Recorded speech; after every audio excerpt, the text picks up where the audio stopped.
আল্লাহ রাব্বুল আলামিন বলছেন, ও আমার হাবিব, কিয়ামতের ময়দান হয়ে যাবে। তবে কিয়ামতের ময়দান যেদিন হবে, ওই দিন যাওয়ার পরে দুনিয়ার বুকে আপনি ইমানদারদের কষ্ট দেখেছেন, সাইয়েদনা বেলালের কষ্ট আপনি দেখেছেন, খাব্বাবের কষ্ট দেখেছেন, হযরতে খুবাইবের কষ্ট আপনি দেখেছেন। কিন্তু কিয়ামতের ময়দানে আপনাকে ভিন্ন কিছু চিত্র দেখানো হবে। আজকে আমরা কোরআন থেকে মাত্র 2টা চিত্রের আলোচনা করব। আল্লাহ বলছেন, ওই চিত্রের মধ্যে যেই মানুষগুলা থাকবে, ওই মানুষগুলা এরকম নয় যে মরণ হয়ে গেল, মরণের পর আল্লাহর সামনে চলে গেল, এরপরে বিচারে উঠে গেল, খবর এরকম নয়। বরং ওই চিত্রের মানুষেরা আল্লাহর সামনে যখন উঠবে, তখন তাদের কতগুলা মুখ দিয়ে আল্লাহ স্বীকৃতি বের করবেন। ওই স্বীকৃতিগুলা কিয়ামত হয় না, ওই মানুষ উদিত হয় না, কিন্তু 1450 বছর আগে নবীকে জানাই দিচ্ছেন আল্লাহ, যাতে মানুষ বুঝতে পারে ওই দিন যাওয়ার পরে কোন বিপদে ওই বান্দা আটকায় যেতে পারে। আর ওই বিপদগ্রস্তদের তালিকায় যদি তার নাম থাকে, আজকের এই হাসনাবাদের মাহফিল থেকে নিজের জীবন পরিবর্তন করার সিদ্ধান্ত নিয়ে উঠে যাবে। আজকে আমরা তাহলে কোরআনের আলোকে কয়টা চিত্রের আলোচনা শুনবো? সবাইকে বলতে হবে কয়টা? একসাথে বলেন কয়টা? 1 নম্বর চিত্র, আল্লাহ বলছেন, ওয়ালাউ তারা ইযু কিফু আলান নার। নবী, আপনাকে যখন মাকামে মাহমুদে বসায় দেওয়া হবে, আপনার সামনে পুরা হাসরের ময়দান, আপনি দেখবেন একদল ফেরেশতা একদল লোককে হাঁকাতে শুরু করেছে। তবে সবাইকে একসাথে হাঁকায় না, ছোট্ট ছোট্ট পালের মতো করে, গ্রুপ করে করে ফেরেশতা একদম ঝামাঝাম পিছন দিকে পিটন লাগায় আর তাদেরকে নিয়ে যায়। আল্লাহ বলছেন, নবী, তাদের শব্দটা কেমন হবে? ওয়াসিকাল্লাযীনা কাফারু ইলা জাহান্নামা যুমারা। গুনগুন গুনগুন করতে করতে তাদেরকে জাহান্নামের দিকে নিয়ে যাওয়া হবে। হাত্তা ইযা জাউহা ফুতিহাত আবওয়াবুহা। যেই না জাহান্নামের সামনে আসছে, আপনার একটা স্মার্টফোন আছে, ওইটার আপনি প্যাটার্ন লক দিতে পারেন, ওইটার আপনি পাসওয়ার্ড লক দিতে পারেন। কিন্তু আরেক ধরনের লক আছে, আপনার চোখ দিয়া আপনার মুখের সামনে ধরলেই ফেস লকের কারণে আপনার মোবাইলে কিচ্ছু করা লাগে না, আপনার অটোমেটিক মোবাইল অন হয়ে যায়। আছে না? না। আল্লাহ বলছেন, হাত্তা ইযা জাউহা ফুতিহাত আবওয়াবুহা। যেই না জাহান্নামের সামনে আসে, জাহান্নামের দরজা খুলে গেছে। জাহান্নাম সাথে সাথে বলছে, ওয়া ক্বালা লাহুম খাজানাতুহা। এই তো তোমাদের যাওয়ার জায়গা। আল্লাহ বলছেন, দাঁড়াও, ওরা কি যেন বলতেছে দেখো তো। চিৎকার করে বলতে শুরু করছে, ওয়া ক্বালু ইয়া লাইতানা নুরাদ্দু ওয়া লা নুকাযযিবা বিআয়াতি রাব্বিনা। আয় আল্লাহ, জাহান্নামের সামনে হাজির হয়ে গেছি, কিন্তু আমাদের বড় আফসোস। কেন তোমাদের আফসোস? নুরাদ্দু, যদি একবার আমরা দুনিয়ায় ফেরত যেতে পারতাম। কেন দুনিয়ায় ফেরত যেতে চাও? তুমি তো দুনিয়ার থেকে আসছো। সাথে সাথে তারা বলতে শুরু করবে, ওয়ালা নুকাযযিবা বিআয়াতি রাব্বিনা ওয়া নাকুনা মিনাল মুমিনিন। আল্লাহ এমনি এমনি দুনিয়ায় যেতে চায় না। একবার যদি দুনিয়ায় ফেরত যাই, তোমার কাছে ওয়াদা করতেছে আল্লাহ, দুনিয়ায় আমরা তোমার অনেক আয়াত অস্বীকার করছি, আবার অনেক আয়াত মানছি। এবার দুনিয়ায় গেলে তোমার একটা আয়াত অস্বীকার করব না। ওয়া নাকুনা মিনাল মুমিনিন, আমরা আল্লাহ পাক্কা পাক্কা ঈমানদার হয়ে আসব। ইন্নাল হামদুলিল্লাহ, আলহামদুলিল্লাহি নাহমাদুহু ওয়া নাস্তাঈনুহু ওয়া নাস্তাগফিরুহু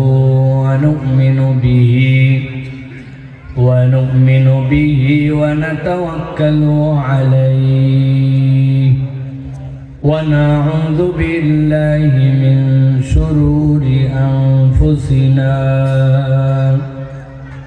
ওয়া মিন সাইয়্যাতি আ'মালিনা। من يهد الله فلا مضل له ومن يضلل فلا هادي له وأشهد أن لا إله إلا الله وحده لا شريك له وأشهد أن سيدنا وحبيبنا وطبيب قلوبنا محمد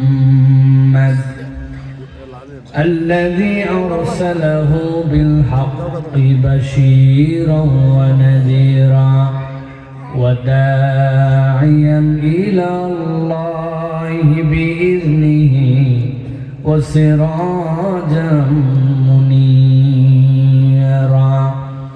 فقد قال الله سبحانه وتعالى في كلامه المجيد وفي فرقان الحميد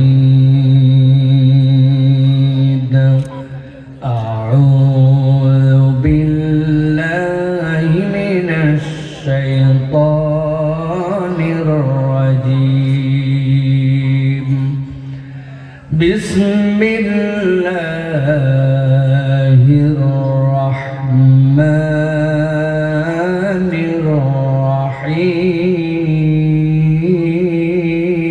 الرحيم فتول عنهم فما أنت بملوم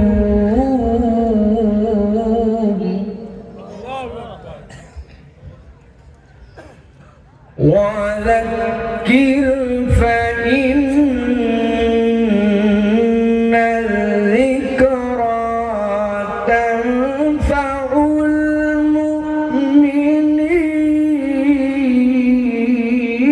المؤمنين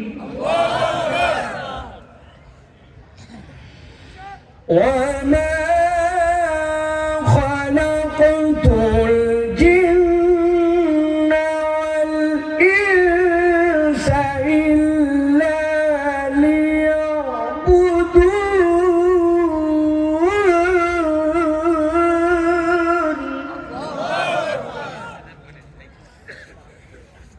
ما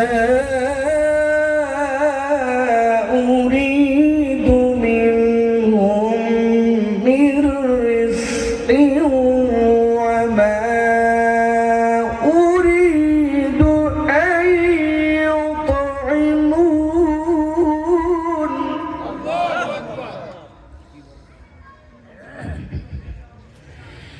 إن الله هو الرزاق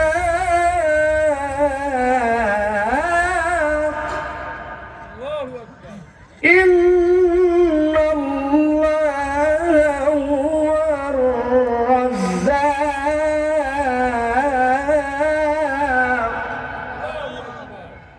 إن الله هو الرزاق ذو القوة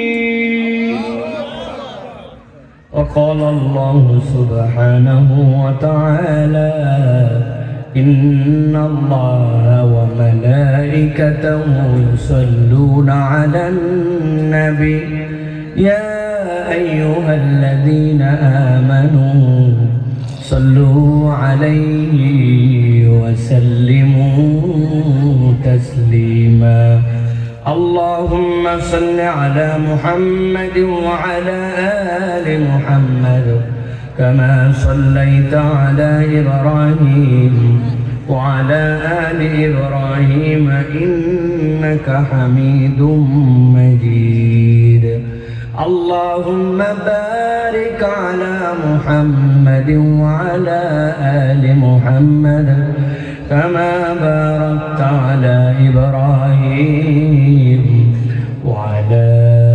آل إبراهيم إنك حميد مجيد الحمد لله আল্লাহ রাব্বুল আলামিনের কাছে কৃতজ্ঞ হচ্ছি যে আল্লাহ রাব্বুল আলামিন আজকে আমাদেরকে কুমিল্লার দাউদকান্দি নতুন বাজার সংলগ্ন হাসনাবাদ ভিটিকান্দি সুধী ও যুব সমাজের উদ্যোগে 17তম বাৎসরিক আজকের এই তাফসিরুল কোরআন মাহফিলের শেষ অধিবেশনে আমাদেরকে আসার বসার তৌফিক যোগ্যতা সুস্থতা মন মানসিকতা পরিবেশ পরিস্থিতি দান করলেন সে আল্লাহ রাব্বুল আলামিনের কাছে আমরা আল্লাহ রাব্বুল আলামিনের শেখানো বাক্যে কালিমাতুল শুকর আদায় করি সকলে আনন্দ চিত্তে বুলন্দ আওয়াজে আল্লাহ রাব্বুল আলামিনকে খুশি করার জন্য আল্লাহর শেখানো বাক্যে আমরা কালিমাতুল শুকর আদায় করছি, সকলে বলছি আলহামদুলিল্লাহ। দরুদ এবং সালাম বর্ষিত হোক মানবতার মহান মুক্তির দূত আকায়ে নামদার তাজেদারে মদিনা, আপনার আমার প্রিয় রাসূল জনাবে মুহাম্মদুর রাসূলুল্লাহ সাল্লাল্লাহু আলাইহি ওয়াসাল্লামের প্রতি। আজকের এই মোবারক মাজলিসে আপনাদের মাঝে তিলাওয়াত করেছেন হাফেজ কারি ইউসুফ আদনান সাহেব, আপনাদেরকে চমৎকার নাশিদ শুনিয়েছেন এনামুল হক আশরাফি সাহেব, শিল্পী আবু বকর সিদ্দিক দোহারি, কথা বলেছেন হাফেজ মুফতি রিফাত খন্দকার রহমানী, কিছুক্ষণ পূর্বে কথা বলছিলেন আল্লাহ হযরত মাওলানা গোলাম মুস্তফা দামাত বারাকাতুহুল আলিয়া। মঞ্চ উপবিষ্ট আছেন বিভিন্ন পর্যায়ের গণ্যমান্য ব্যক্তিবর্গ, আমার সামনে উপবিষ্ট মুরব্বিয়ানে কেরাম, আমার প্রিয় তরুণ যুবকেরা, স্নেহের ছোটরা, আলাদা প্যান্ডেল থেকে শুনছেন মা এবং বোনেরা, সকলকে একবার সালাম দিয়েছি। আরও একবার আপনাদের কাছে দোয়া চাওয়া এবং পাওয়ার আশায়, একটি প্রাণবন্ত উত্তরের প্রত্যাশায় আপনাদেরকে আবারও সালাম নিবেদন করছি। আসসালামু আলাইকুম ওয়া রাহমাতুল্লাহ। আপনারা ভালো আছেন ভাইয়েরা? একটু মন থেকে বুঝে সুঝে ধীর স্থির ভাবে উত্তর দেন, আপনারা কি ভালো আছেন প্রিয় ভাইয়েরা? বান্দা যখন হৃদয়ের সাথে ঠোঁটের সম্মিলন ঘটায় হামদের সাথে, তখন এই হামটা আল্লাহ রাব্বুল আলামিনের কাছে মিনিংফুল। নচেত কেবলমাত্র ঠোঁট দিয়ে হাম বলে এই হামটা তেমন কোনো মিনিংফুল হাম নয় সর্বক্ষেত্রে। কেননা আমাদের সমাজে আমাদের অনেকের একটা রোগ হয়েছে, আপনাদের এই ফরদাবাদ এলাকায় আছে কিনা জানি না, আমাদের ঢাকা সহ বিভিন্ন জায়গায় একটা রোগ আছে। মুরব্বীদেরকে জিজ্ঞাসা করবেন, চাচা কেমন আছে, আপনারা জিজ্ঞাসা করেন এরকম, দেখবেন উত্তর দেওয়ার সময় ওনারা আলহামদুলিল্লাহ বলার আগে 4-5 সেকেন্ড একটু কোঁতে। আপনাদের এলাকায় কোঁতে ভাই? দেখেন কিভাবে কোঁতে। জিজ্ঞাসা করছেন মুরব্বী কেমন আছেন, উনি দেখবেন উত্তর দেওয়ার আগে খানিকক্ষণ কুঁতে বলতেছে আছি আলহামদুলিল্লাহ। এই কথা আছে আপনাদের এলাকায়? আচ্ছা, শরীরটা কেমন? ডাইরেক্ট বলেন আলহামদুলিল্লাহ। আলহামদুলিল্লাহ চলতেছে আলহামদুলিল্লাহ, আছে কিনা? আপনার ডাইরেক্ট আসে না কেন? ডাইরেক্ট আসে না এই জন্য যে আমার দিল থেকে আলহামদুলিল্লাহর সাথে ঠোঁটের সংযোগটা এখনো আমি বুঝি নাই। এই জন্য আলহামদুলিল্লাহ ঠোঁট থেকে হলেও মন থেকে হয় না, কথা ঠিক কিনা? আবার আলহামদুলিল্লাহ দুইটা পার্ট আছে, একটা পার্ট হচ্ছে ঠোঁটের, আরেকটা পার্ট হচ্ছে কৃতজ্ঞতার সাথে বাস্তবতার সম্মেলনের। ছোট্ট একটা উদাহরণ নেই, এক লোকের পকেটে দেখা যাচ্ছে সাদা জামা 1000 টাকার নোট অনেকগুলা, ডাইনের দিকে পকেটে তাকায় দেখে ওরে সুবহানাল্লাহ 100 টাকার বান্ডিলও আছে। এরকম কিছু সাদা জামা আছে না ভাই, যেটার উপর থেকে পকেটে কি আছে দেখা যায়? ভাই আপনারা যদি আমার কথা বুঝে থাকেন, আর দুপুরে যারা খেয়ে আসছেন, রাত্রে না, দুপুরে যারা খাইছেন তারা খালি কথা বলবেন, রাত্রে খান আর না খান, রাত্রের লোকের সাথে আমার কোনো কথা নেই।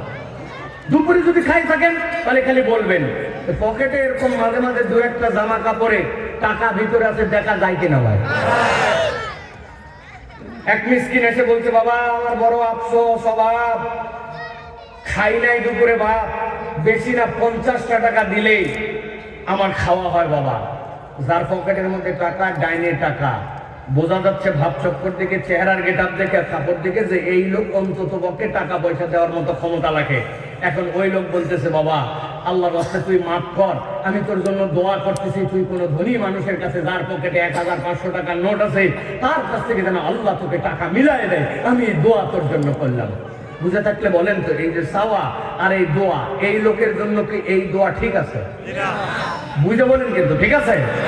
কারণ কি, ওর সামর্থ্য ছিল যে আলহামদুলিল্লাহ কেবল নয়, বরং ওইটার সাথে তার জন্য অন্তত 10-20 টাকা দেওয়ার দেখাও যাচ্ছে ক্যাপাবিলিটি আছে, কিন্তু না দিয়ে উনি উল্টা মাপ চাইয়া আবার দোয়া করতেছে। তার মানে এর কাছে চাওয়ার পরে যেভাবে দেওয়ার কথা দেওয়াটা মিলে নাই, ঠিক নি ভাই? এটা কেন বললাম? এটা বললাম এই জন্য, আমাদের এখানে অনেকেই আলহামদুলিল্লাহ বলছে, ফ্যান চলে, অনেকেই আলহামদুলিল্লাহ বলছে চোখে দেখে, অনেকেই আলহামদুলিল্লাহ বলছে, আল্লাহ রাব্বুল আমিন সুস্থ রেখেছে। অনেকে আলহামদুলিল্লাহ বলছে যারা বাড়ির থেকে বের হয়েছে। কিন্তু এই আলহামদুলিল্লাহ মানে আমাদের এলাকায় একটা ওয়াজ হচ্ছে, আলহামদুলিল্লাহ বিরাট বড় আয়োজন, ওরে বাবারে বাবা, যেই স্টেজ ওই সব প্যান্ডেল, আপনি বিরাট খুশিতে বাকবাকম, কিন্তু আপনি মাঠের দিকে একবার নজর ফেলেন নাই। আপনার আলহামদুলিল্লাহ হয়েছে? ওই যে আলহামদুলিল্লাহ হয়েছে না ভাই? এই জন্য আলহামদুলিল্লাহ বুঝে সুঝে বলা লাগবে। এই জন্য এবার একটুখানি যাদেরকে আল্লাহ নিয়ে আসলো, একটু দিল থেকে বুঝে সুঝে বলেন তো ভাই, আপনারা কি ভালো আছেন? আলহামদুলিল্লাহ। আল্লাহ আমাদেরকেও ভালো রেখেছেন, রেখে এখানে আসার মতো তৌফিক দান করেছেন, এই জন্য আমিও কৃতজ্ঞ, আলহামদুলিল্লাহ। প্রিয় ভাইয়েরা, এই যে আমরা কোরআনুল কারীম শোনার জন্য আসলাম, এখানে বসলাম, মাটির বিছানা গ্রহণ করলাম, দীর্ঘ সময় ধরে এখানে অবস্থান করলাম। আমি ছোট্ট 3টা প্রশ্ন করবো, একটু আওয়াজ দিয়ে উত্তর দিবেন। এই কোরআনুল কারীম শুনলে লাভ আছে না নাই? আমি কিন্তু তাদের উত্তর শুধু শুনতে চাইছি যারা দুপুরে খাইছেন, মনে আছে তো ভাই? না, বাকিটা আল্লাহর সাথে হিসাব বুঝবেন, আমার সাথে বোঝার দরকার নাই। কোরআনুল কারীম শুনলে লাভ আছে না নাই? এই যে লাভ আসি বলছি, এটা কি কম না বেশি? এবার সবচেয়ে বিচক্ষণ উত্তর দেন, লাভ আছে বেশি আছে, এটা কি বুঝে না না বুঝে? কি বলছেন? এবার যে কোনো একজনকে দাঁড় করাবো, পর্দাবাদের আগে আমি আসি নাই ভাই, লাভ আছে আবার বেশি আছে আবার বুঝে আছে, কি বুঝছেন আপনি?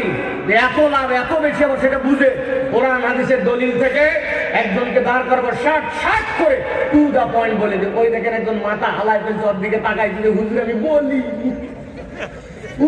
আপনি আমার দিকে তাকায় আছেন। প্রিয় ভাইয়েরা, আমি আপনাকে ঠকানোর জন্য, ঠেকানোর জন্য, দাঁড় করানোর জন্য আপনার দিকে তাকাই নাই। আমি মূলত আপনাকে বোঝাতে চাই যে আমাদের অবস্থাটা এরকম, লাভ আছে বেশি আছে, কিন্তু আসলে কি লাভ আছে এটা আমরা অনেক সময় বুঝি নাই, এর সাথে আমাদের কোনো বাস্তবতার মিলই নাই। আমরা খালি সবাই বলে, এই জন্য আবার সবার সাথে আমরা খালি হো হো দেই, কথা ঠিক কিনা? আমি আপনাদের কাছে আজকে ভূমিকাতে কোরআনুল কারীম থেকে 4টা আয়াতে কারিমা বলবো। এই 4টা আয়াতে কারিমাতে খুব গভীর মনোযোগে খেয়াল করতে হবে। প্রথমে যাব উপর থেকে নিচে, এরপরে যাব নিচ থেকে উপরে। এই 4 আয়াতে কারিমা যদি আপনি হৃদয়ের মধ্যে আজকে ঢুকায় নেন, ইনশাআল্লাহ আগামী থেকে প্রত্যেকটা দিনই হলাকায়, প্রত্যেকটা কোরআনের কথায় আল্লাহ রাসূলের যেখানে হাজিরা থাকবে, ওইটার সাথে আপনার দিলের একটা ভিন্ন রকম আলোড়ন তৈরি হবে ইনশাআল্লাহ। তাহলে আয়াতে কারিমা বলবো কয়টা? হাতগুলা ছুটাই দিতে হবে, যে যারা এরকম করে ধরে আছেন, এরকম করে ধরে আছেন, হাত ছুটায়া আমি একটা করে আয়াত বলবো, একটা করে আঙ্গুল ধরে ফেলবেন। রেডি সবাই? রেডি সবাই? আল্লাহ রাব্বুল আলামিন বলছেন, ও আমার হাবিব, আপনার পরে আর কোন নবী আসবে না, আপনার পরে আর কারো কাছে ওহী দেওয়া হবে না। এই ওহীটা কিয়ামত পর্যন্ত আপনার জন্য আর আপনার উম্মতের জন্য সিলেক্ট করা হলো। আল্লাহ বলছেন আপনার উম্মতের কাছে আপনি বার্তাটা পৌঁছায় দেন। কি বার্তা পৌঁছাবেন? আল্লাহ আয়াতে কারিমা অবতীর্ণ করলেন, ওয়াযাক্কির ফাইন্নায যিকরা তানফাউল মুমিনিন। ও আমার হাবিব, আপনি জিকির করেন, আপনি উপদেশ করেন, আপনি আল্লাহ রাব্বুল আলামিনের এই কালামের বার্তাটুকু আপনার উম্মতের কাছে জানায় দেন, কোরআনের বার্তা জানান। আল্লাহ যেভাবে আপনার উম্মতের কাছে উপদেশ দিতে বলেছেন, আপনি এটাকে জিকির করে দেন। আমি আল্লাহ আপনার উম্মতের জন্য বললাম, ফাইন্না যিকরা, নিশ্চয় এই উপদেশ, এই কোরআন, এই জিকির, তানফাউল মুমিনিন, ঈমানদারদের জন্য অবশ্যই অবশ্যই আল্লাহর কোরআন, আল্লাহর জিকির অবশ্যই অবশ্যই উপকার দিবে। আওয়াজ করে বলতে হবে, ঈমানদারদের জন্য এই কোরআন যে উপকার দিবে, এই কথাটা বলেছেন কে? আল্লাহ রাব্বুল আলামিন বলেছেন, কিন্তু আমরা যদি আয়াতটার দিকে একবার গভীরভাবে তাকাই তাহলে দেখবো আল্লাহ রাব্বুল আমিন তানফাউল মুমিনিন বলেছেন, ঈমানদারদের উপকার হবে। কিন্তু কি উপকার হবে আল্লাহ এটা নির্দিষ্ট করেন নাই, এইটাকে আম করে রেখে দিয়েছেন। কি উপকার হবে, এটার দ্বারা কি উপকার আল্লাহ বলছেন বলে দেন আপনার উম্মতকে এটার দ্বারা উপকার হবে, কিন্তু কদ্দুর পর্যন্ত। আর কি উপকার আল্লাহ রাব্বুল আলামিন এই জায়গায় প্রকাশ করেন নাই। এবার চলেন পরের আয়াতে দেখি তো আল্লাহ কি বলেন। আল্লাহ বলছেন নবী আপনি জানাই দেন আপনার উম্মতের জন্য, ওয়ামা খালাকুতুল জিন্না ওয়াল ইনসা ইল্লা লিয়াবুদুন।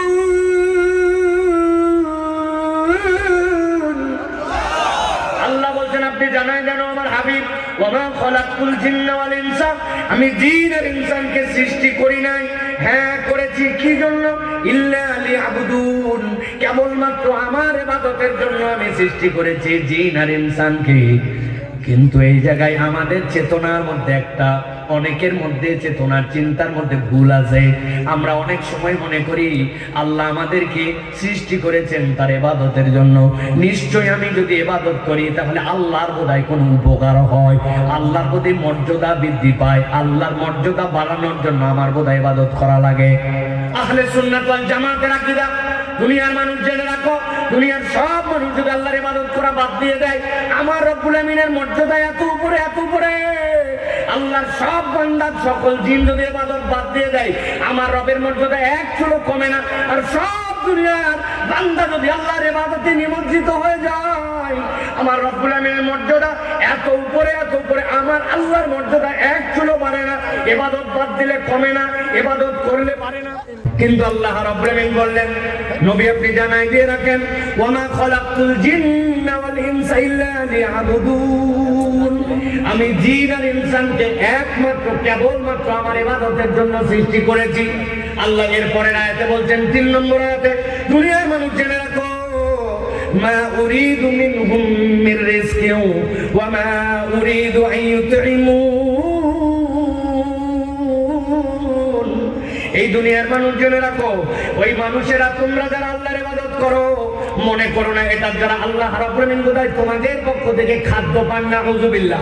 মা উরিদু মিনহুম মির রিজকিন ওয়া মা উরিদু আন ইউতঈমুন। আল্লাহ বলছেন তোমরা আল্লাহকে খাওয়াতেও পারো না, আল্লাহ তোমার কাছে খাওয়া প্রত্যাশাও করেন না, তুমি রিজিকও দিতে পারো না, আল্লাহ তোমার কাছে রিজিকও প্রত্যাশা করেন না। উল্টা আল্লাহ নিজের পরিচয় শেষ আয়াতে দিচ্ছেন, ইন্নাল্লাহা হুয়ার রাজ্জাক। জেনে রাখো বান্দা, আল্লাহ রাব্বুল আমিন হচ্ছেন তোমার জন্য রাজ্জাক। কেমন রাজ্জাক? যুল কুওয়াতিল মাতিন, তিনি হচ্ছেন সকল ক্ষমতার আধার, তিনি কারো দিকে মুখাপেক্ষী নয়, দুনিয়ার সবাই তার দিকে মুখাপেক্ষী। যিনি দুনিয়ার সকল সৃষ্টিকে রিজিক দিতে পারেন তিনি হচ্ছেন আপনার আমার রব আল্লাহ। কিন্তু এই জায়গাতে আমাদের জন্য চিন্তার বিষয় আছে। আমরা আমাদের মানুষের কাছে যদি জিজ্ঞাসা করি, ভাইরা আল্লাহ যে আপনার আমার জন্য রাজ্জাক, কেমনে তিনি আপনার আমার জন্য রাজ্জাক? আপনি আমি বলি আপনার আমার জন্য রাজ্জাক, হুজুর আর বলেন না। এই বছর যে পরিমাণ ধান পাইছি, যে পরিমাণ আবাদ পাইছি, আলহামদুলিল্লাহ, আমার কোনো ধান চালের টেনশন নাই, আমার কোনো আবাদের টেনশন নাই। আর আমার বাড়িতে যে পরিমাণ ফ্রিজে ট্রিজে খাবার আছে, আগামী 4 দিন 5 দিন যদি বাজার করা নাও লাগে, আল্লাহর দয়ায় আমার বাজার না করলেও চলে যাবে। এরকম অনেকে আমরা মনে করি আল্লাহ আমার জন্য খাওয়ায়, আল্লাহ আমার জন্য রিজিকের অপরন্ত ব্যবস্থা করে দিয়ে রাখছে, অতএব আমি মনে করছি আল্লাহ আমারে খাওয়ানোর দিক দিয়ে রাজ্জাক, আল্লাহ আমারে ওই বাজার করার টেনশন দূর করে দিছে, আল্লাহ টেনশন দূর করার দিক দিয়ে রাজ্জাক। এরকম যদি আপনার আমার চিন্তা থাকে, ভালো করে দিলের কান খোলা করে ভালো করে বোঝেন। আপনি যদি মনে করেন আল্লাহ আমারে কেবল খাওয়ায়, আল্লাহ আমারে কেবলমাত্র বাজারের টেনশন দূর করছে, এই জন্য আল্লাহ রাজ্জাক, তাহলে আল্লাহর রাজ্জাক রবের আপনি 5% বুঝেছেন, 95% আল্লাহর রাজ্জাক এটা আপনি বুঝেন নাই। আমি আপনার কাছে কয়েকটা উদাহরণ দেই, একটু দিলের থেকে বোঝার চেষ্টা করেন রব্বুল আমিন কেমন করে আপনার আমার জন্য রাজ্জাক। এখন তো আমাদের জন্য একটু শীত কমে গেছে, 7 দিন 8 দিন 10 দিন আগে ভয়ঙ্কর শীত করছিল, ঠিক কিনা? আবহাওয়া নামতে নামতে বাংলাদেশের কোথাও কোথাও 60 ডিগ্রি সেলসিয়াস, কোথাও কোথাও 8 ডিগ্রি সেলসিয়াস, এরকম ঠান্ডা নামছিল না ভাই। হাড় কাঁপানো শীত, কুয়াশায় সন্ধ্যার পরের থেকে কিচ্ছু দেখা যায় না। আপনার আবহাওয়া মনে রাখেন, 7 ডিগ্রি 8 ডিগ্রি সেলসিয়াস। আমি একবার 1-1.5 বছর আগে আমেরিকায় সফরে ছিলাম। নিউ ইয়র্কে যখন গেছি, নিউ ইয়র্কের তাপমাত্রা হচ্ছে -4। আমি চিন্তা করলাম, ওরে সুবহানাল্লাহ, এত ঠান্ডা। এরপরে নিউ ইয়র্ক থেকে মাত্র 800-900 কিলোমিটার দূরে মিশিগান, ওইখানে একটা প্রোগ্রামের জন্য গেছি। যাওয়ার পরে দেখি আসমান থেকে কি যেন মনে হয় যেন তুলার মতো নেমে আসতেছে, আমি তো জীবনে এর আগে দেখি নাই। আমি বললাম, কিরে ভাই, মেঘ কি খসে পড়তেছে নাকি? বলে, না হুজুর, এটার নামই তুষারপাত। তুষার পড়তে শুরু করলো, আধা ঘন্টা যাইতে দেরি নাই, পুরাপুরি জমিন সাদা হয়ে গেল। 2 ইঞ্চি থেকে 4 ইঞ্চি পর্যন্ত এরকম করে জমিন। জিজ্ঞাসা করলাম, এখন টেম্পারেচার কত? মোবাইলে বের করে দেখি -17 degree Celsius, feel like -20 degree Celsius. আপনার ডিপ ফ্রিজের তাপমাত্রা হচ্ছে 17 ডিগ্রি, আর ওই জায়গায় তাপমাত্রার ফিল হচ্ছে 20 ডিগ্রি সেলসিয়াস। এইটা মনে রেখেন, এই জায়গায় -20।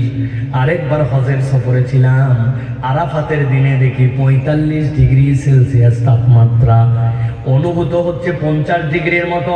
এরকম 50 ডিগ্রির তাপমাত্রা পৃথিবীতে হয়, মাইনাস হতে হতে 70 ডিগ্রি সেলসিয়াস পর্যন্ত এরকমও আছে।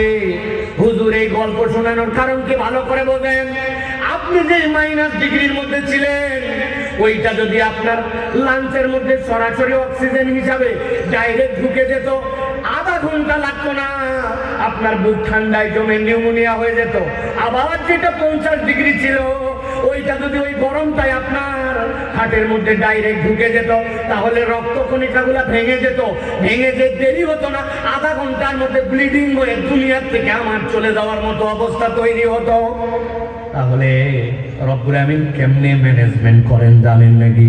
বিজ্ঞান বলতেছে, দুনিয়ার মানুষ জেনে রাখো, এই যে মানুষের না, এর ভিতরে ছোট্ট একটুখানি একটা মেশিন লাগানো আছে, ফেরোনাস। ছোট্ট একটু মেশিন, মাইক্রো সেকেন্ডের মধ্যে তাপমাত্রা মাইনাস কত সেইটাকে কনভার্ট করে আপনার বুকের উপযুক্ত বানায়। আবার আপনার তাপমাত্রা প্লাস কত ওইটাকে ঠান্ডা করে দিয়ে বুকের উপযুক্ত করে বানায়। কোনোদিন সেইটা নিয়ে আমাকে চিন্তা করতে হলো না, ওইটা চালানোর জন্য তেল মোবিল দিতে হলো না, ফিল্টার চেঞ্জ করা লাগলো না। সেই রব্বুল আমিন আপনার আমার জন্মের পরের থেকে আবহাওয়া বাহিরেরটা যেমনই হোক, আমার এই বক্ষস্থ অক্সিজেনকে ঠিকঠাক মতো সাপ্লাই দেন। আপনি মনে করেন আমার আল্লাহ আমারে খাওয়ায়, আমার আল্লাহ কেবল বাজারের চিন্তা দূর করছে? না না না, আল্লাহ নিজের পরিচয় দিচ্ছেন, ইন্নাল্লাহু হুয়ার রাজ্জাক। ও বান্দা, তোর অক্সিজেনকে তোর চিন্তার বাহিরে যিনি নিরবিচ্ছিন্ন সাপ্লাই দেন, তিনি হচ্ছেন তোর রব, তিনি হচ্ছেন রাজ্জাক, তিনি হচ্ছেন তোর জন্য রব্বুল আলামিন। ঠিক না? পর্দাবাদের মুসলমান, আপনারা যখন বাথরুমে যান, বাথরুমে কি আপনারা খালি পায়ে যান না স্যান্ডেল পরে? যারা বোঝেন উত্তর দেন, স্যান্ডেল পরে না খালি পায়ে? সচেতন নাগরিক, খালি পায়ে গেলে কৃমি হবে, অস্বাস্থ্যকর, না পাখি লেগে যেতে পারে, এই জন্য কেউ আর খালি পায়ে যায় না, স্যান্ডেল পরে যায়। সেটা যদি টাইলসের বাথরুম হয়, টাইলস কি সুন্দর চকচকা, টাইলসের বাথরুমের মধ্যে আপনার স্যান্ডেল আছে না নাই? ওয়াজের মধ্যে বাথরুমের স্যান্ডেলের খবর আমাদের নিচ্ছেন কেন? বিরাট ব্যাপার আছে। আপনি একদিন বাথরুমের মধ্যে ঢুকছেন, ঢোকার পরে বার হয়ে আসার পরে বলছেন আল্লাহ বাঁচালো। আপনার বউ বলছে কেমনে বাঁচালো? বলছে আর বলো না, বাথরুমে খালি ঢুকতে দেরি পা পিছলায় গেছিল, কোন রকম ওয়াল মোয়াল ধরে কোমর বাঁচালাম, গেছিলাম। হয় কিনা এরকম? আপনার বউ বলছে আপনার তো বলা হয়নি, 2 দিন আগে আমিও গেছিলাম।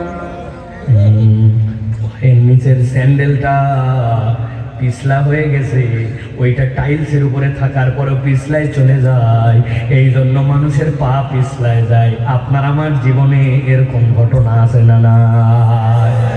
আমি আপনার কাছে বুঝাতে চাই প্রিয় ভাইয়েরা, আওয়াজ দিয়ে উত্তর দিবেন। আপনারা কি আপনার এলাকায় বাথরুমের ভিতরে দৌড়াদৌড়ি করেন? সকালবেলা মর্নিং ওয়াক করেন? বিকালবেলা হাঁটাহাঁটি করেন? কি করেন বাথরুমে?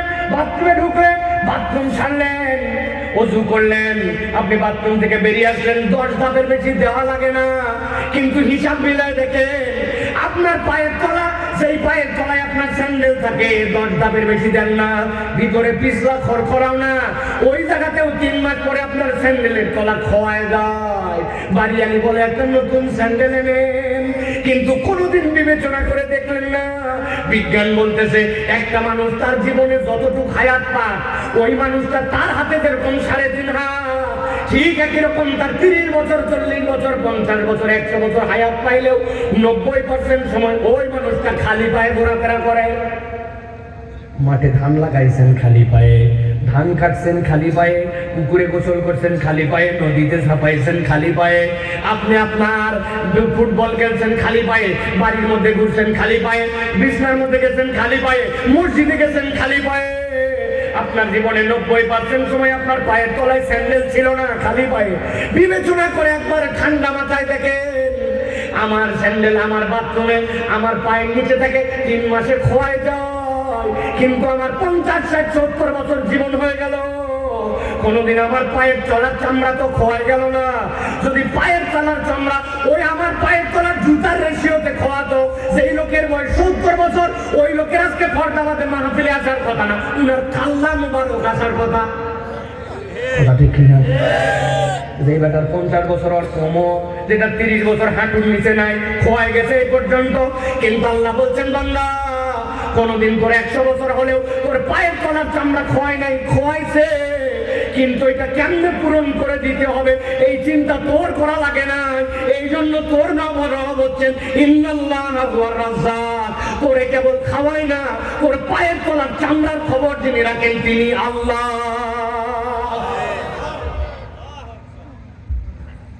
আল্লাহ বলছেন তুমি তোমার রব রাজ্জাককে চিনতে পারো নাই।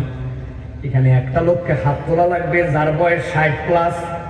হাত তোলে, 60 বছর প্লাস হয়েছে কোন লোক নাই?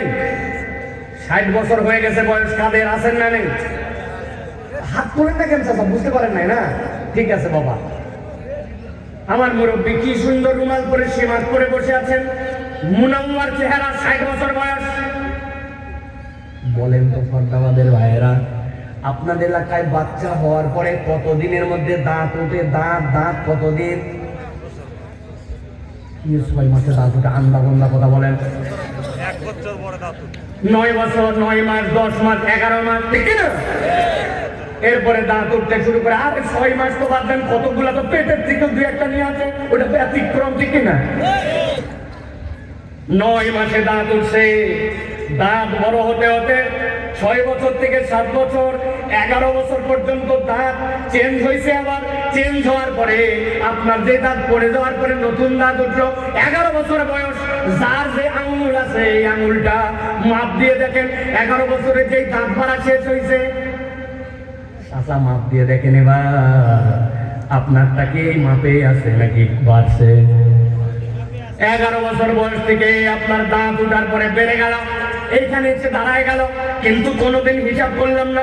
একই পেটের মধ্যে খাবার গেল, একই পেটের মধ্যে ভাত গেল, চাল গেল, গোস্ত গেল, একই পেটের মধ্যে ডাল গেল। আপনার আঙ্গুলগুলা বড় হয়ে যায়, দাঁত তো আর বাড়লো না, ঠেকাই দিল কে? গোপ যদি বিষদ পরে না কাটে অবস্থা খারাপ, কিন্তু 4 আঙ্গুল মাধ্যমে উপরে তাকান, এই ভুরুগুলা কাটা লাগে না, চোখের পাপড়ি মারে না। কোন ম্যানেজমেন্ট একই খাদ্য দিয়া গোপ বাড়ায়, দাড়ি বাড়ায়, আঙুলের মাথা বাড়ায়, কিন্তু আমার দাঁতগুলা বড় হলো না। আমি একবার চিন্তা করলাম না, আমার কানের শেপ এই জায়গায় এসে দাঁড়ায় গেল, কে আমার এটা দাঁড় করাই দিল? আল্লাহ বলছেন তুই কেবল মনে করিস তোর আল্লাহ কেবল খাওয়ায়, বান্দা আল্লাহর দিকে তাকায় দেখ, সেই আল্লাহ ম্যানেজমেন্ট করেন, তিনি হচ্ছেন রাজ্জাক। আল্লাহ এই জন্য বলছেন ইন্নাল্লাহু হুয়ার রাজ্জাকু যুল কুওয়াতিল মাতিন।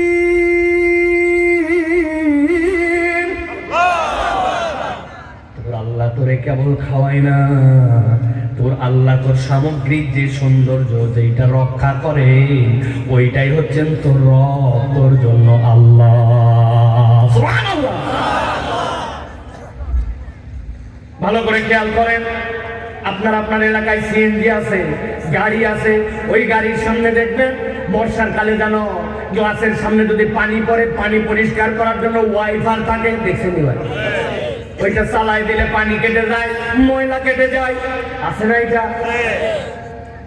ওই যে ওয়াইফার আমি আমার গাড়ির সামনে একটা বালুর ট্রাক গেছে, আমার ড্রাইভার সাহেবকে বলছি গ্লাসটা একটু পরিষ্কার করো, তবে ডাইরেক্ট ডলা দিও না, বালু দিয়ে যদি ডলা দাও কিসকিসা দাগ হবে, এই জন্য পানি আগে মারো, পানি মারার পরে চাপ দিলে পানি পড়বে, তারপরে ওয়াইপারটা জ্বালায় পরিষ্কার করো।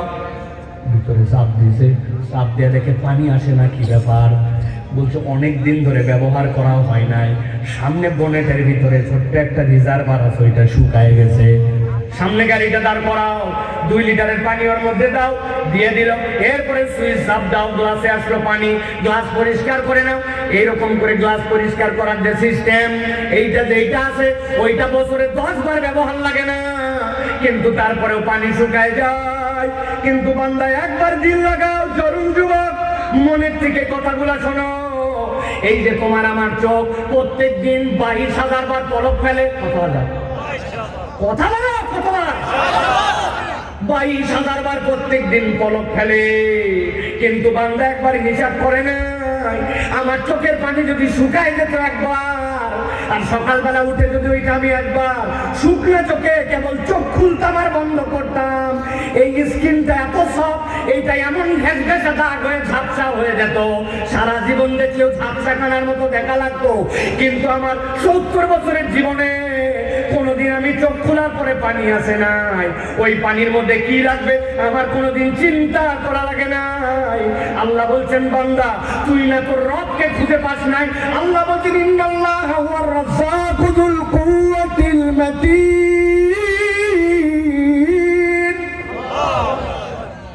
তোর রব হচ্ছেন সেই রব যিনি কেবল তোরে খাওয়ান নাই, তিনি তোর জন্যই ম্যানেজমেন্ট রাখছেন, এই জন্যই তিনি হচ্ছেন আল্লাহ। সুবহানাল্লাহ। 4টা জিনিসের স্বাদের কথা জিজ্ঞাসা করব, আওয়াজ করে উত্তর দেওয়া লাগবে। আপনারা যদি খেয়ে থাকেন তাহলে বলবেন। আপনারা জীবনে করল্লা খাইছেন? করল্লা উস্তে, উস্তে, এটার স্বাদ কেমন? সবাই বলছি না দুপুরে খাওয়ালো, এটার স্বাদ কেমন? আপনারা রসগোল্লা খাইছেন? চমচম, এটার স্বাদ কেমন? কাঁচামরিচ খাইছেন? কাঁচামরিচের স্বাদ কেমন? লবণ খাইছেন? লবণ কি স্বাদ? একদিন আপনি ওই যে লবণ আর কাঁচামরিচ ওইটা দুটা দিয়ে মাখাইছেন, মাখায়া আপনি সুন্দর করে ওইটা দিয়ে আবার তেঁতুল খাইছেন, তেঁতুল খাওয়ার পরে খুব ঝাল লাগছে, ঝাল লাগার কারণে একটু মিষ্টি চিনি খাইছেন, চিনি খাওয়ার পরে এরপরে বাড়িতে গেছেন, বাড়িতে যাই ওই দিন কল্লা ভাজি দিয়ে ভাত, ডাল আছে, ভাত আছে, কল্লা ভাজি, আপনার একই পেটের মধ্যে গেছে ঝাল, একই পেটের মধ্যে লবণ, একই পেটের মধ্যে গেছে আপনার টক, সবগুলো আপনি খাওয়া শেষ মিষ্টি। কিন্তু বিজ্ঞান কি বলছে জানেন?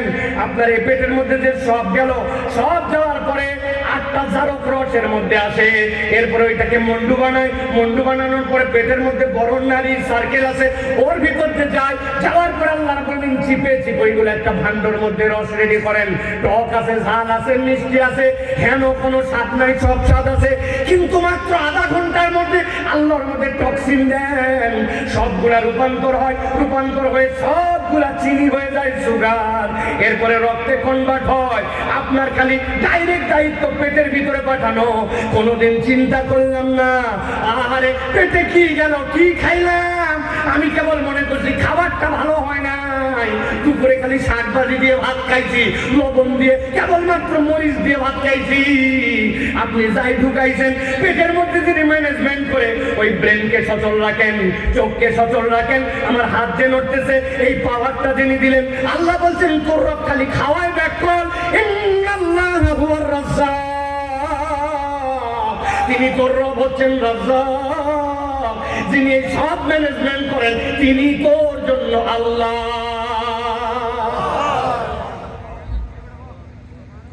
এবার চলেন, আলোচনা করলে দীর্ঘ হবে, আমি জাস্ট খালি আপনাকে বলছি বোঝানোর জন্য, আপনি যদি একটু দিল দিয়ে বুঝেন তাহলে বুঝবেন রব আপনার সামনে কেমনে আপনার খাবারটা হাজির করবেন।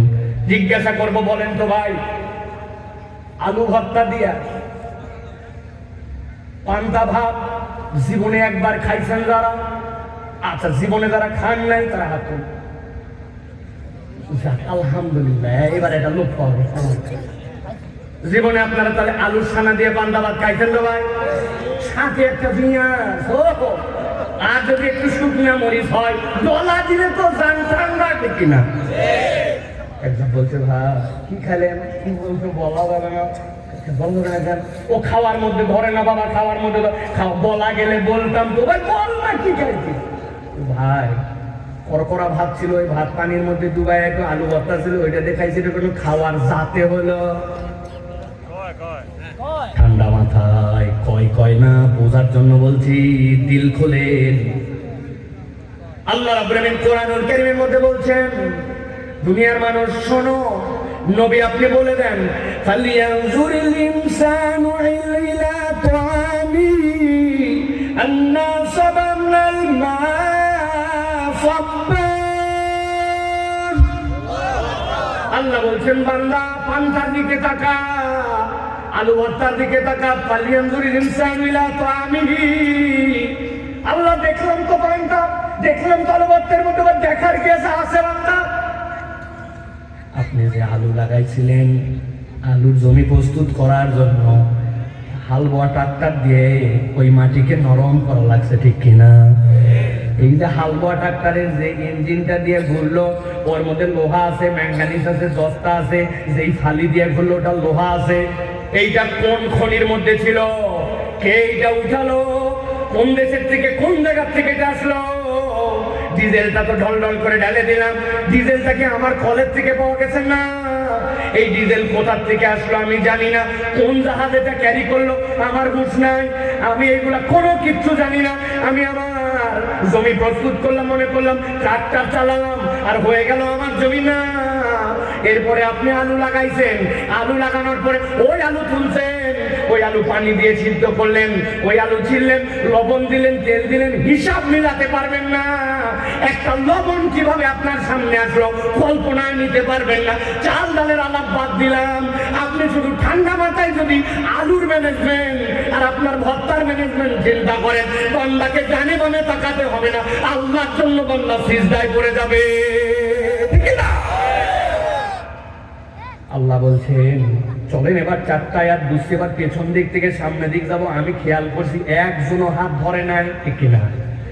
এবার চলেন পেছন দিক থেকে সামনে দিকে যাই। আল্লাহ বলছেন তোমার রবের পরিচয় শুনে, ইন্নাল্লাহ হুয়ার রাজ্জাকু যুল কুওয়াতিল মাতিন। তোমার রব হচ্ছেন রাজ্জাক, সসীম ক্ষমতার মালিক।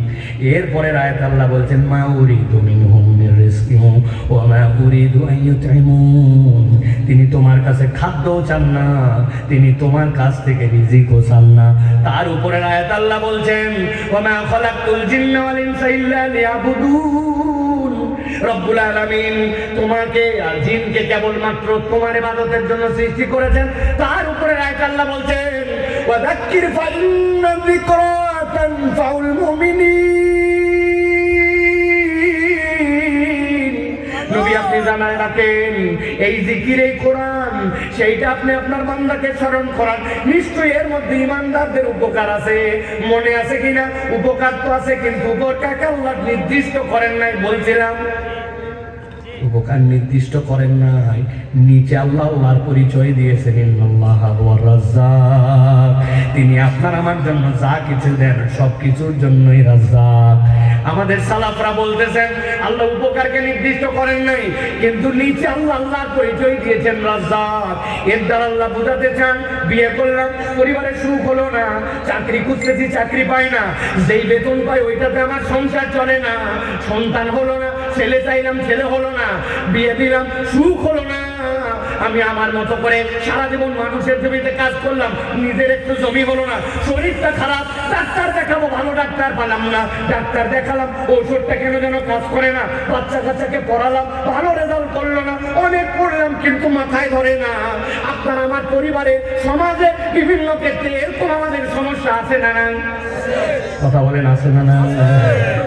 আল্লাহ বলছেন ফাযাক্কির ফাইন্না যিকরা তানফাউল মুমিনিন। আপনি জিকির করেন, এই কোরআনের দ্বারা উপকার হবে। আর আল্লাহ নিজের পরিচয় দিয়েছেন রাজ্জাক। আল্লাহ বুঝাতে চান বান্দা তোর জীবনে যা লাগবে তুই যদি কোরআনের সাথে সম্পৃক্ত হোস, আল্লাহ সব ধরনের উপকারের দ্বারা কাউকে দিয়ে দিতে পারে। সুবহানাল্লাহ। এবার তাহলে বুঝে থাকলে বলেন, কোরআন শুনলে লাভ আছে না নাই? আছে না নাই? কম না বেশি? বুঝে না না বুঝে? এবার যদি জিজ্ঞাসা করি কি বুঝে, আমার ভাইরা কিছু দূর হলেও বলতে পারবে, ঠিক কি না? আপনারা অনেকেই মনে করতেছেন আলহামদুলিল্লাহ ওয়াজ মনে শুরু হয়ে গেছে, তাই না ভাই? ওয়াজ এখনো শুরু হয় না, কেবল একটু আয়াল দিলাম। আয়াল দেওয়া বোঝেন আপনারা? বাউন্ডারি দেওয়া বোঝেন? যা ওয়াজ শুনেন আল ছাড়া। ওই জন্য আসার পর এক একজন এক এক কথা বলে, হুজুর একটু কাঁদান লাগবে, হুজুর একটু এ করা লাগবে, সে করা লাগবে। এটা কি মস্করার জায়গা নাকি? এটা কি তামাশার জায়গা নাকি? কোরআনুল কারীম থেকে আলোচনা হবে, আপনার দিলে লাগলে আপনি থাকবেন, আপনার দিল পচে গেলে আপনি চলে যাবেন। এটা কোনো মজমা জমানোর আয়োজন নয়, ঠিক কি না? বুঝে শুনে কথা বলতে হবে, হিসাব কিতাব করে কোরআনের ময়দানে আপনাকে আসতে হবে। অধিকাংশ আমরা আসলাম, কেন আসলাম, কি শুনলাম, কোন উদ্দেশ্য জানা নাই, চলে গেলাম। ফায়দা কোত্থেকে হবে? আল্লাহ রাব্বুল আলামিন কোরআন দ্বারাই আমাদের ভাগ্য পরিবর্তন করতে পারেন, ঠিক কি না? এই জন্য কোরআনের আয়োজনের দরকার আছে কি নাই? কিন্তু আপনার কি মনে হয় সবাই আসতে পারছে ভাই? এই গ্রামের লোকে কয়টায়, এলাকার লোকে কয়টায়? কতকগুলো আসছে, আসার পরে দেখবেন রাস্তা দিয়ে ঘুরে বিড়ি খায়, আছে না? কতকগুলা বিড়ি খায় বা দাঁড়ায় দাঁড়ায় মুখে, আছে না? আড্ডা মারতেছে আর গল্প ছাড়তেছে। হ্যাঁ, বহুত ওয়াজ জানা আছে, কিন্তু আরে যদি খাইছে ধরে বলে নাই গোসলের খরচ কয়টা, দেখবেন কাইট হয়ে গেছে। তারপরে চিন্তা করছে যে হারলে তো চলে না, শুনছিলাম অনেকদিন আগে, মনে বলি একটা, বলছে 3টা, যাক লেগে গেছে রে। এরপরে খাইছে ধরছেন, কি কি বল, ঠিকঠাক মতো বল। চিন্তা করছে, আই ভাই গোসলের খরচ বলছি 3টা লেগে গেছে, কিন্তু জানা তো নাই, কিছু তো একটা বলা লাগবে। শেষে বলছে জানা আছে, বলছে জানা আছে বললো না, বলা লাগবে। বলতেছে ভাই লুঙ্গি বদলা গামছা। আপনি হাসলেন হয়তো, কিন্তু লুঙ্গি বদলা গামছা হয়তো বলে না, কিন্তু গোসলের খরচ কি, গোসলের সুন্নাত কি, ওযুর খরচ কি, শরীয়তের অনেক বিধিবিধান কি, এইগুলা জানে না। এরকম লোক আছে না? টিভিতে রিপোর্ট করে বাম্পার করে ফেলে, কিন্তু খালেদা জিয়ার জানাজার দিন জানাজার সময় পানি পায় নাই, ওই জন্য ধুলা বালু দিয়ে মুখ মাথা হাত পা সব ধুয়ে ফেলাইছে, রিপোর্ট করে দুনিয়া ফাটায় ফেলে, কিন্তু শরীয়তের বিধান জানে না। এরকম লোক আছে না নাই? তাহলে আমার তরুণেরা, আমার যুবকেরা, তোমাদের কোরআন টানে না কেন? দিল পরীক্ষা করে দেখতে হবে যে কোরআন তোমাদের সাথে সম্পৃক্ত আছে কি নাই। এই জন্য সকলের নসিবে, সকলের কপালে কোরআন শোনা আসে না, ঠিক কি না?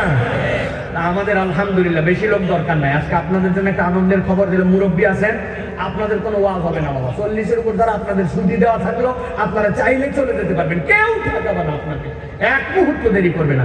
কারণ আজকে যা ওয়াজ হবে ইনশাআল্লাহ 40-এর নিচে যারা, তাদের জন্য ওয়াজ হবে ইনশাআল্লাহ। আমার এই শ্রোতারা থাকলে হবে। আছেন তো আপনারা ইনশাআল্লাহ? আছেন আপনারা? কারা কারা আছেন দেখি দুটো হাত একটু উঁচু করি, আমরা পারবো ইনশাআল্লাহ? মাশাআল্লাহ। এবার হাতগুলা নামায় একটুখানি বলতে হবে আপনাদের পর্দাবাদে হাত সোজা করা মানে কি ভাই? এরকম হাসনাবাদ, ভুল বলে ফেলছি ভাই, পর্দাবাদ বেড়ে গেছে মুখ দিয়ে। হাসনাবাদ, হাত সোজা করা মানে কি এরকম ভাই? এরকম, অথবা চাদরের ভিতরে এরকম, এরকম না? তাহলে আমাদের যাদের সামর্থ্য আছে, হাতে কোনো প্রবলেম নাই, একদম মুরব্বী হয়ে গেছেন, তোলা কষ্ট, তাদের দরকার নাই। কিন্তু যারা আল্লাহর দেওয়া এই গিরিজ মোবাইল আছে তাদের, আমরা একটু আল্লাহর জন্য হাত দুটা টান টান করে সোজা করি ইনশাআল্লাহ, পারবো ইনশাআল্লাহ? এবার হাতগুলো নামাই এবার ফাইনাল উঠাবো, আর উঠানোর পরে এবার ডানে বামে একটু তাকায় দেখবো তাদের হাতগুলা সোজা হয় নাই, পারবো ইনশাআল্লাহ? চাদরের ভিতরে হাত বাইর করেন, হাত বাইর করেন, রুমালের ভিতরে বাইর করেন, এবার একটু হাত দুটা সোজা করেন, সোজা টান করে সোজা, টান করে সোজা হয় নাই, থামেন থামেন থামেন থামেন। এই যে বুকে হাত নিয়ে একদম শাট করে ধাক্কা দিয়ে সোজা করেন, করছেন সবাই? হ্যাঁ, এবার একটু নড়াচড়া দেন, নড়াচড়া জোরে জোরে জোরে, হ্যাঁ, পাশের হাতে লাগান একটু। এবার হাতটা সোজা করেন, একদম সোজা। দেখেন তো এবার কাদের হাত সোজা হয়নি, সোজা করে দেন তো একটু। ইয়াংরা, মুরব্বীদের হাত দিবেন না খবরদার। ইয়াং যারা হাত সোজা করছেন, 2 হাত সোজা হয়েছে, এবার গলাটা একটু পরিষ্কার দেন। ওরে ভাই, ফর্দাবাদ চেঞ্জ করে হাসনাবাদ বলছি, তাও খুশি না দেখি, একটু ভালো করে গলাটা পরিষ্কার করে নেন। ওই দেখেন দাঁড়ায় গেছে আমার 2 মুরব্বী, ওনাদেরকে হাত তোলার বয়স, কি সোজা করছে হাত, সুবহানাল্লাহ। হাত সোজা দেন, বাবা একটু হাত তুলেন বাবা, এই খুশি হবে ইনশাআল্লাহ। হ্যাঁ, গলাটা পরিষ্কার দেন। হাত সোজা করছেন। এবার বুক বরাবর নেই বরাবর।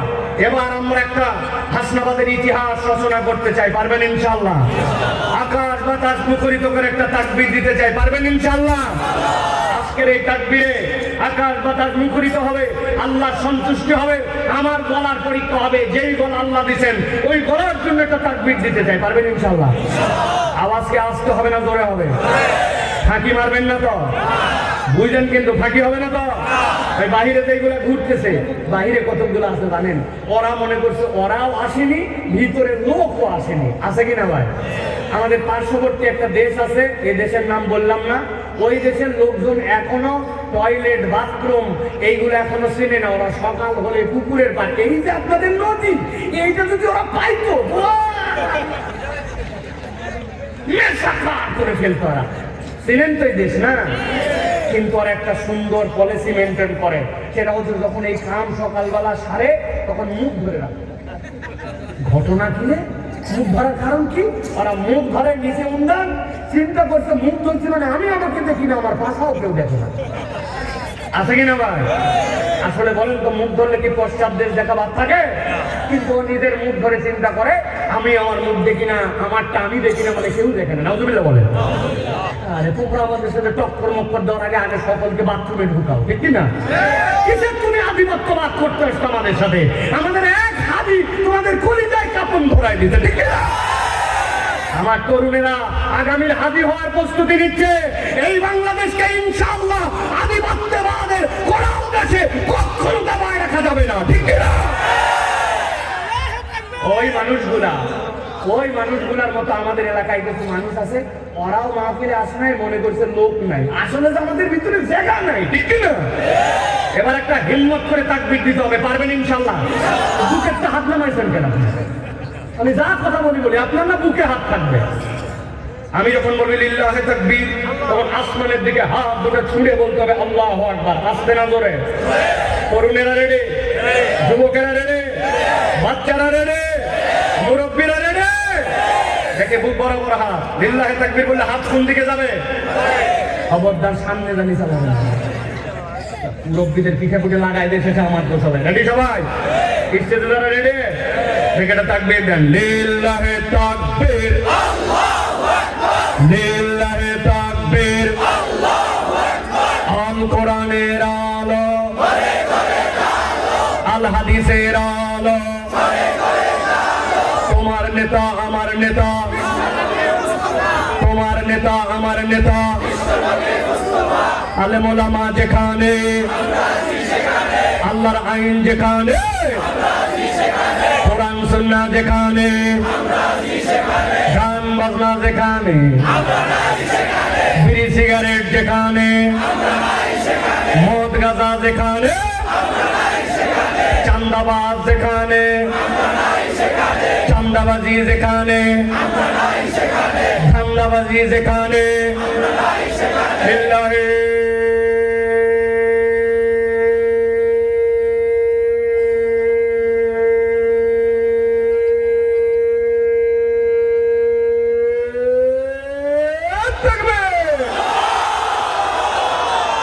আলহামদুলিল্লাহ। আলহামদুলিল্লাহ বলেন।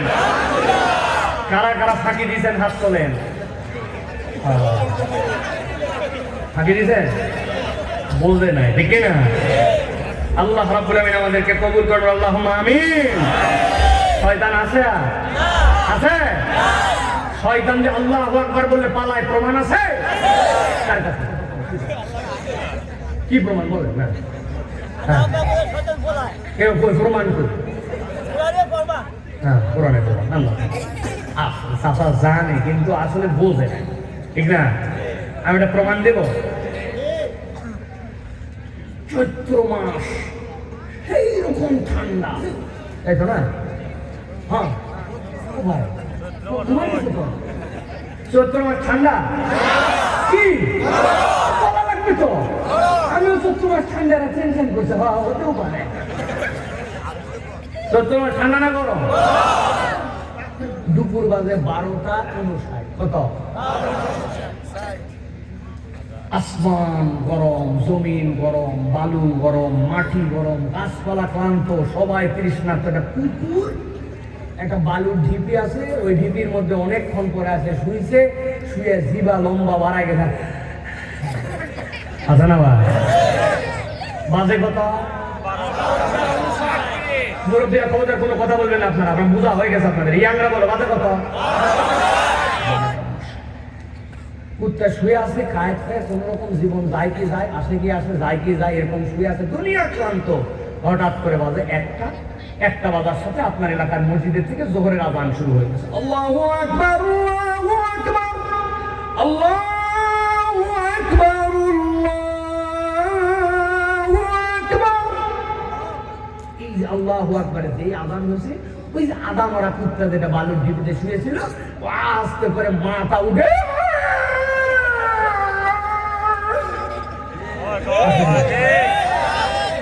কুত্তা তুই তৃষ্ণার্ত হয়ে কাজ হয়ে মরা মরা যেই আল্লাহু আকবার শুনতে আছে না?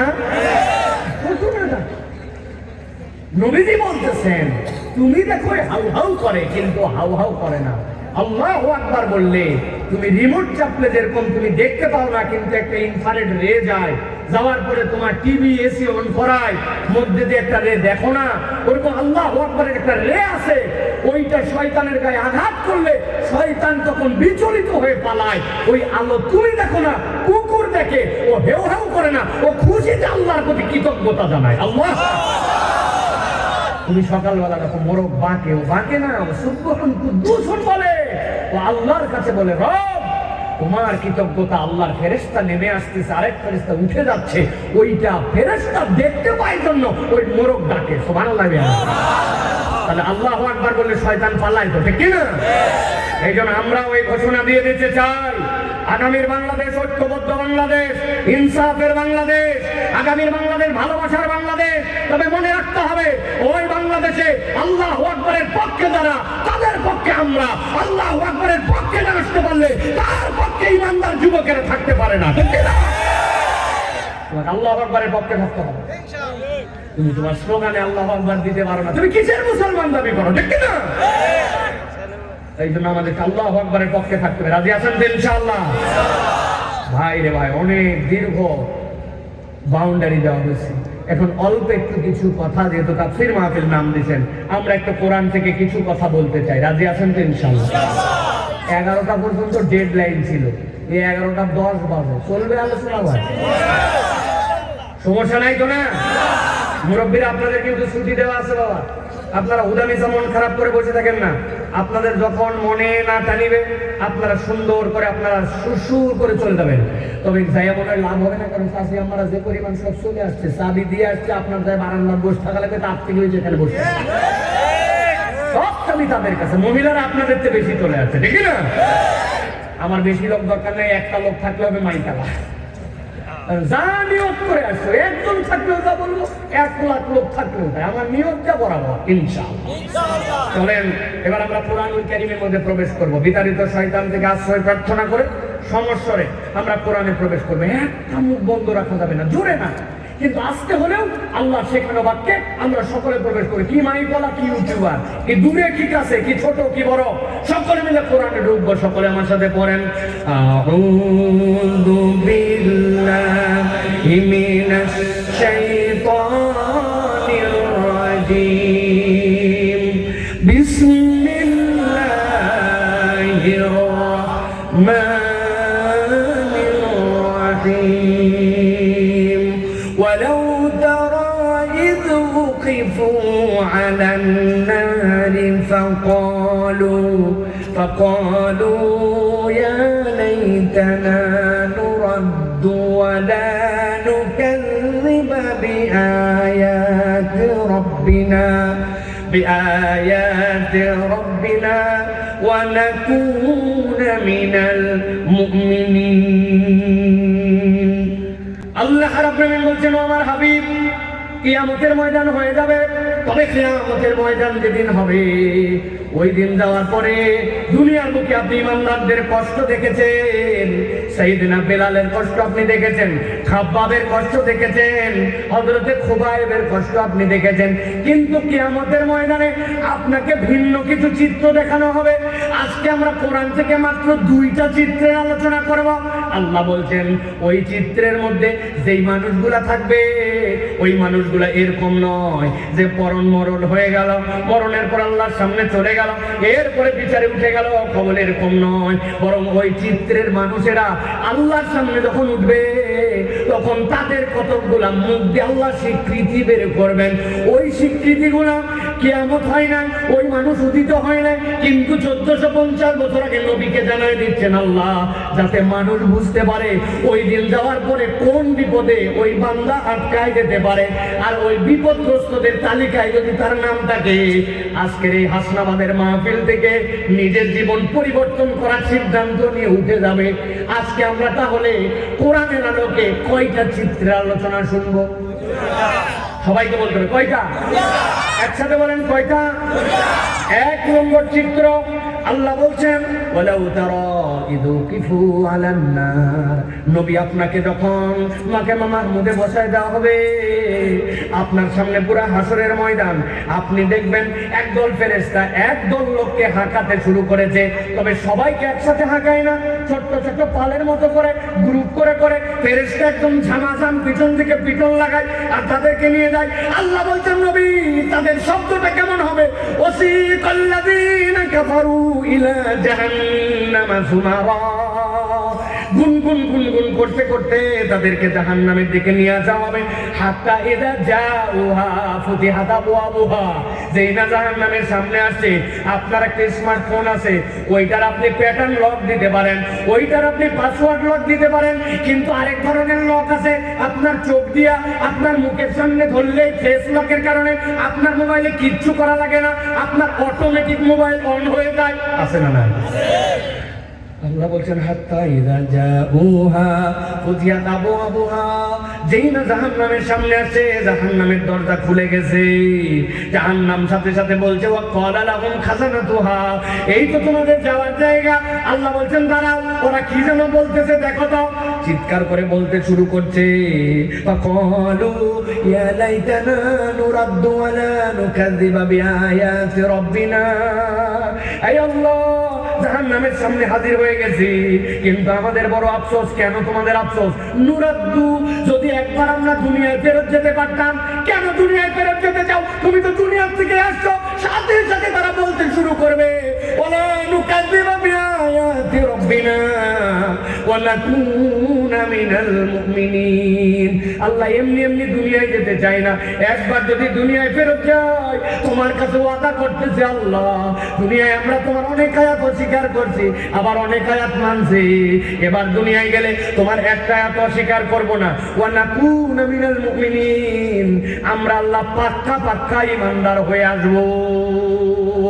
আওয়াজ দিয়ে বলেন, একবার হাসরের ময়দানে পৌঁছানোর পরে দুনিয়ায় কি আবার ফেরত আসা যাবে? ফেরত আসা যাবে? তাহলে আসতে চাই কেন? অপরাধ নম্বর 1, আল্লাহ তোমার কোন আয়াত অস্বীকার করতাম না। এখানে যারা আমরা বসে আছি, আমরা কি আল্লাহর কোন আয়াত অস্বীকার করি? আমরা কি আল্লাহর কোন আয়াত অস্বীকার করে?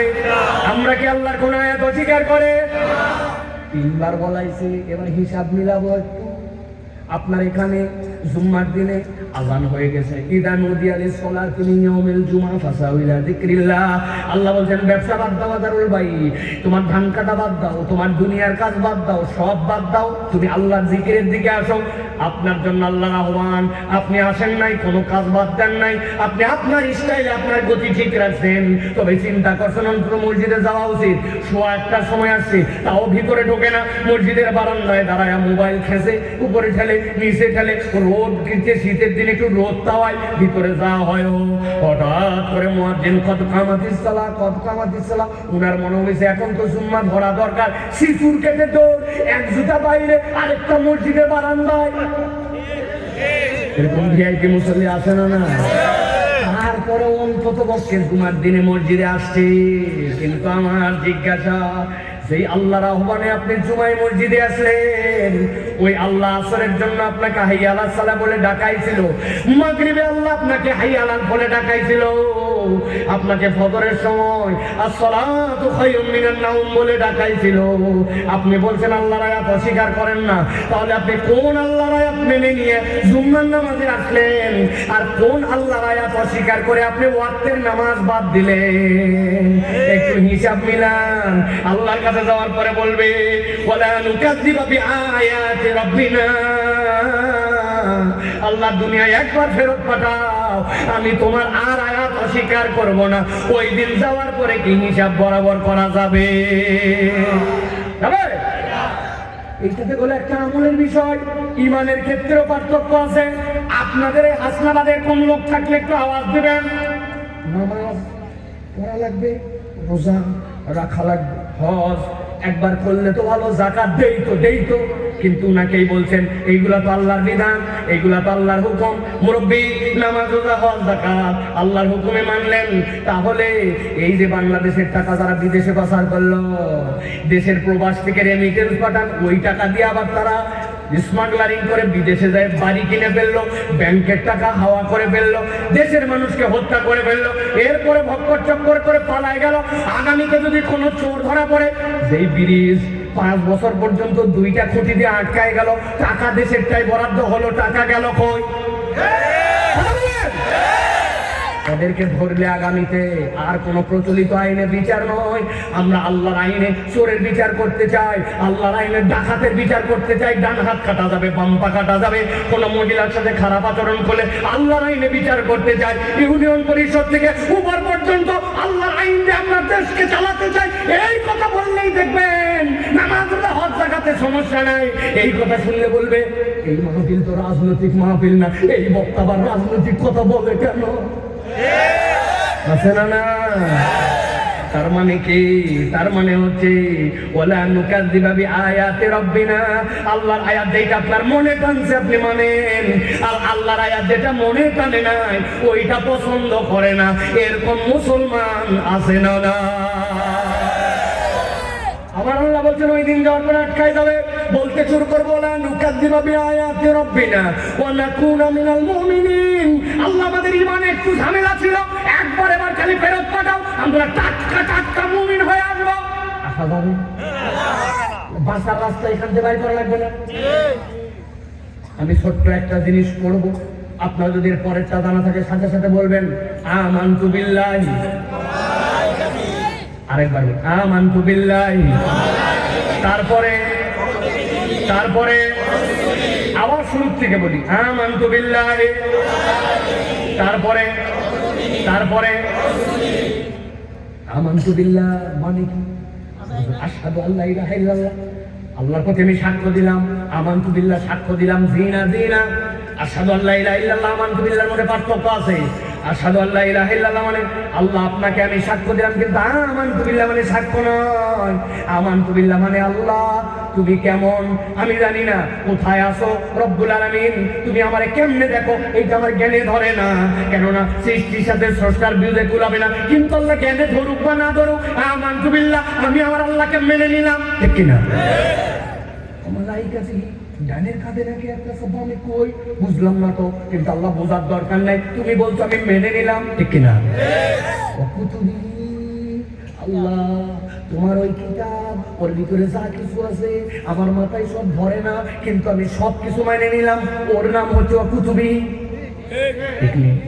এক লোক বলছে পুরা কিতাব বোঝা শেষ, কেবলমাত্র ইন্না আতাইনা কাল কাউসার, কাউসার মানে এটা বুঝলাম না, এই জন্য উনি হচ্ছেন 99% মুসলমান, তাই তো? আল্লাহর একটা অক্ষর যদি অস্বীকার করে 0% মুসলমান, ঠিক না? পুরা কোরআন মানে নিচে খালি বলছে কুল আউযু বিরাব্বিন নাস, ওই সিন টুকুর ব্যাপারে আমি বুঝলাম না, তাহলে সে 99% মুসলমান। কত? 0। এখন আপনি বলছেন ওয়া কুতুবি, ওর ভিতরে যা কিছু আছে সব মানলাম, কিন্তু হিসাব মিলাই তো দেখা গেল মানি নাই, আমার ইচ্ছা মতো আমি চলি, আমার ইচ্ছা মতো আমি বাদ দেই। 30 রমজান পর্যন্ত উনি টাটকা একবারে হিসাবি, টাটকা উনি একবারে বোরখাওয়ালি, কিন্তু ঈদের দিনে উনি 3 পিস, ঠিক আন্দাজ তাই 3 পিস দেখলেন, আমি তো 2 পিস দেখলাম, নিচে 1 পিস উপরে 1 পিস। হুজুর যা বলে তাই ঠিক বলে। আরেক পিস আছে হুজুর, ওটা দড়ির মতো পেঁচায়া পিছনে নামায় দিতে। উনি মরা বাড়িতে গেলে বোরকা পরে যায়, বাপের বাড়িতে গেলে বোরকা পরে যায়, কিন্তু যেই না বিয়ে বাড়ির দাওয়াত পায় এমন ড্রেস পরে যায় যেটার কোনো তুলনা নাই। এরপরে যাওয়ার পরে বলে আয় তো ভাই তোর সাথে একটা সেলফি তুলি, তুই কেড়ে বলছে আমি এলাকা তো ভাই আছে না না। তার মানে উনি মরা বাড়িতে পর্দা মানলো আল্লাহর ইচ্ছায়, বিয়ে বাড়িটা বাদ দিল কার ইচ্ছায়। উনি 30 তারিখ পর্যন্ত রমাদান এক সিস্টেমে চললো, আর ওই দিন শাওয়ালের প্রথম দিন থেকে উনি পর্দা বসিতে বাদ দিল, ওটা কার ইচ্ছায়। এত বড় দাড়িওয়ালা, কত বড় পানও খায়, নামাজ বাদ দেয় না। ওনার কাছে একদিন এসে বলছে মুরব্বী 1000 টাকা হাওলাত দেন। বলছে সময় নাই, সর বললাম। বলছে চাচা আমার বাচ্চাটাকে ডাক্তার দেখো, বড় বিপদে, 1000 বললাম হাতে টাকা নেই। খানিকক্ষণ পরে বলছে চাচা ঝাঁকি মারেন কেন? না বুঝে আপনার কাছে আসছি নাকি? কি বুঝে আসছি? বলে আপনি আজকে বুধবার 1000 টাকা দিবেন, আগামী শনিবার বাদ আসর 1250 ক্যাশ রিটার্ন। বলছে ব্যাকল কোথাকার, মানুষের হাতের টাকা থাকে নাকি? বাড়ির চল। বাড়িতে নিয়ে চলে গেছে, যাওয়ার পরে 1000 দিতে, দিয়ে বলতেছে শোন লাগে আরো 1000 দেওয়া যাবে। তো চাষিও বসে নাই, মুরব্বী মানুষ বাড়িতে বসে থেকে কি করবে? 10,000 টাকা সেও খাটাচ্ছে। তবে যা করবি তাড়াতাড়ি কর, ছোট দিনের বেলা আসরের নামাজ পড়ে আসছি, মাগরিবের আজান হয়ে গেছে, তো বিরুলার সাথে জামাত ধরা লাগবে। আসরের নামাজ পড়ে আসি, মাগরিবের নামাজ পড়তে যায়, কিন্তু দাদনের নামে সুদের নামে কারবার করে টাকা লাগায়, দাদনের ব্যবসা করে। এরকম মুসলমান নামদারি মুনাফিক মার্কা দাড়ি টুপিওয়ালাও কতগুলো আছে না না। কোন আল্লাহর বিধানে তাহলে আপনি নামাজ মানলেন, আর কোন আল্লাহর বিধানে আপনি আল্লাহর অর্থনীতি মানলেন না? তাহলে হিসাব এখান থেকে বরাবর করে যাওয়া লাগবে কিনা? আমি একটা বুদ্ধি বার করছি, আপনারা রাজি থাকলে আজকে জানায় দিব। বলবো? এর জন্য শর্ত আছে, যাওয়ার আগে আমার সাথে মুসাফা করে মিনিমাম 50 থেকে 100 টাকা। ফিরি ফিরি কোনো কারবার হবে না। তো হুজুর মাহফিল আলাদা আপনার টাকা দিবে, এটা ওদের ব্যাপার, আমি বুদ্ধি দিব, টাকা আমার দেওয়া লাগবে। রাজি থাকলে 100 পেন। হ্যাঁ খুচরা নাই, নৌকার ভাড়া খালি রাখছে, আন্দাজে আপনার দিলে এবার যাবো কেন, চলবে না। বুদ্ধি যদি পছন্দ হয় আমরা এখন থেকে বলবো, এর আগে বলছি আমানতু বিল্লাহি ওয়া মালাইকাতিহি ওয়া কুতুবিহি ওয়া রুসুলি, বলছি না? এখন থেকে আমরা হাসনাবাদের মুসলমান, আজকের মাঠের থেকে আমরা এটা সিস্টেম করে বলে যাবো, যাতে আল্লাহর কাছে আমরা পার পেয়ে যাই। এখন থেকে বলবো আমানতু বিল্লাহি ওয়া মালাইকাতিহি ওয়া কিচ্ছু কুতুবিহি। অথবা আরো বুদ্ধি খাটায় বলবো আমানতু বিল্লাহি ওয়া মালাইকাতিহি ওয়া যদ্দুর বুদ্ধি তদ্দুর কুতুবিহি। খবরে দেখে কি ব্যাপার, কিতাবে কিছু মানুষের আমি ওইখান থেকে বলে আসছিলাম যদ্দুর বুদ্ধি তদ্দুর কুতুবিহি। এই বুদ্ধিতে কাজ হবে তো? এই বুদ্ধিতে হুজুরে পয়সা দেওয়া যাবে না? প্রিয় ভাইরা, কিয়ামতের ময়দান কোন ভক্কর চক্কর ময়দান নয়। আল্লাহ বলছেন, তারা বলতে শুরু করবে রব্বানা বুসরনা ওয়া সামি'না ফারজি'না না'মাল সালিহান ইন্না মুকিনুন।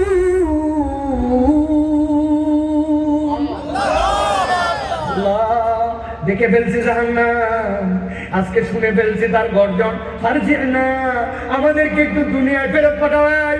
আবার দুনিয়ায় ফেরত যেতে যাস কেন? না'মাল সালিহা, আল্লাহ আমলনামা দেখছি না, কিন্তু আমলনামা দেখে বলছি আমাদের নেক আমল না। একটা সুযোগ দাও আল্লাহ, এবার যাই আমরা 100 ভালো কাজ করব, কোনো মাহফিল বাদ দেব না, আড্ডা মাড্ডা বাহিরে মারবো না, মাহফিলের নাম করে বের হয়ে আছে বিড়ি খায় ঘুরবো না। এইবার খালি পাঠাও আল্লাহ। আল্লাহ বলছেন আর কোনো সুযোগ নাই, ইন্না মুকিনুন, পূর্ব ঈমান আনবো না বান্দা, কিয়ামত এখনো হয় নাই, আল্লাহ এখনো দাঁড় করান নাই। তুমি দুনিয়ায় থাকতেই 3টা জায়গা ঠিক করে আসো।